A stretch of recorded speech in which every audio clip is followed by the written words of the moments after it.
That morning, the master and I took a walk in the garden behind the academy. Dewdrops still lingered on the leaves, sparkling like crystals in the morning sunlight. On the trellis, heavy bunches of grapes swayed gently, each plump grape connected to one another through a small yet sturdy stem. I paused, looking at a bunch of grapes for a moment before turning to ask the master, "Master, why does a bunch of grapes have so many fruits yet remain so tightly connected?" The master gently reached out to cradle a bunch of grapes, then slowly said, "You see, when you hold it by the stem, the whole bunch is supported. But if you only hold individual grapes or grab it from the bottom, the whole bunch will immediately fall apart." I was amazed by such a simple yet profoundly philosophical image. The master looked at me, his eyes seemingly conveying a deeper message. In a family, in a business, in society, where is the stem? I thought for a moment and slowly replied, "Is it the head of the family, the leader, the master connector?" The master nodded. Exactly. In a business, if you only care about your own interests, your employees will only think about their personal interests. But if you aim to help society grow, your employees will aim to help your business grow. I suddenly realized something.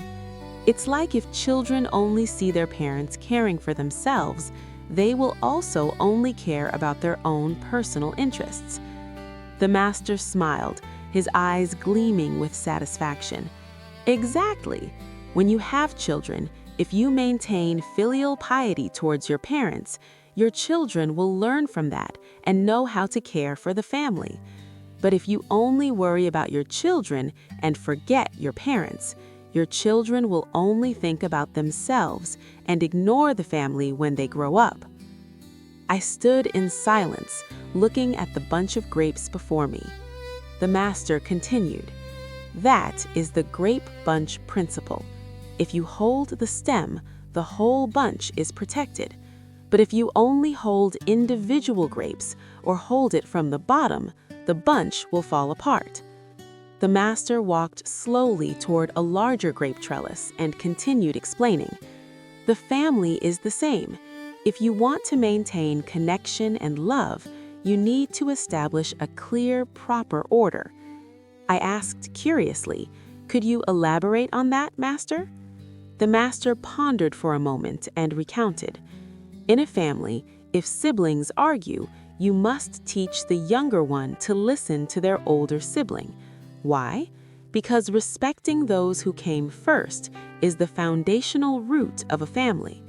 If the older child is wrong, you should speak to them privately when the younger one is not around. That is how you empower the older child, establishing a hierarchy and proper order in the family."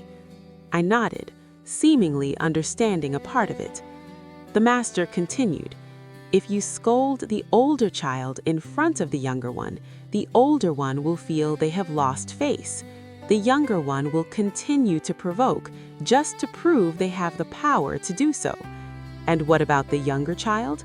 They will become overly reliant, believing that no matter what they do, the older sibling will always be the one blamed and forced to yield." I suddenly recalled families I had seen. There were children who were overly defiant because they were protected the wrong way, and older siblings who became resentful because they were always forced to yield to the youngest. The master looked at me, gently sharing further. If a family lacks respect among siblings, when they grow up, if the older sibling is successful, they might still have a voice with the youngest.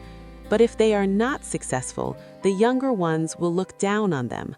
The family will experience discord, and the siblings will drift apart. While the parents are alive, there is still a link, but once the parents pass away, the siblings will no longer be bound by love. I felt a sense of sadness creeping into my heart. Indeed, there are many families where, after the parents pass away, siblings drift apart, even fighting over inheritance, because from the very beginning, they lacked mutual respect. The master gently concluded, "The youngest sibling's respect for the older ones is subtly established by the parents through small things, and that very thing becomes the foundation for the siblings to bond and protect each other in the future." I suddenly realized that family bonds do not happen naturally. They must be nurtured and built. I thought for a moment and asked, "Master, can this principle be applied to a business?" The master nodded. "Of course. A strong business is like a tightly knit bunch of grapes. If you only care about each individual and forget the overall structure, the organization will become fragmented. But if you focus on the stem, which is the environment, the corporate culture, the leadership system, the core philosophy, you'll maintain the cohesion of the entire organization." I listened intently. A business leader is like the grape stem. If they only care about personal gain, employees will only think of themselves. But if they set a greater goal, building value for the community and society, the employees will align towards the shared growth of the business. I continued asking, "Then how does a business maintain long-term cohesion?" The master smiled. "Create a solid corporate culture where every member feels they are a part of a larger system rather than just an independent entity. If you only focus on the individual grapes, each employee, each department, and forget to hold on to the stem, the core values and business philosophy, the organization will sooner or later fall apart."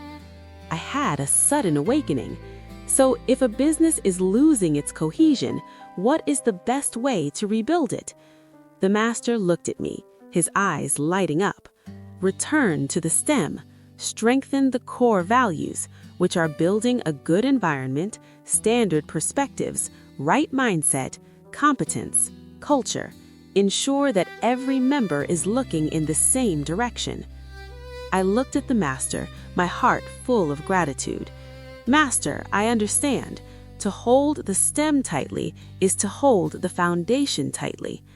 A family cannot be stable without hierarchy and proper order. A business cannot endure without a culture. A nation cannot prosper without core values. When you hold the right stem, everything will be tightly and sustainably connected." The master nodded, his eyes gleaming with satisfaction. "And if you truly understand, apply it. Be the one who holds the stem, in your family, in your business, in any organization you build." The Grape Bunch Principle, a simple truth, but if applied correctly, it can change not just one family, not just one business, but an entire generation and an entire society.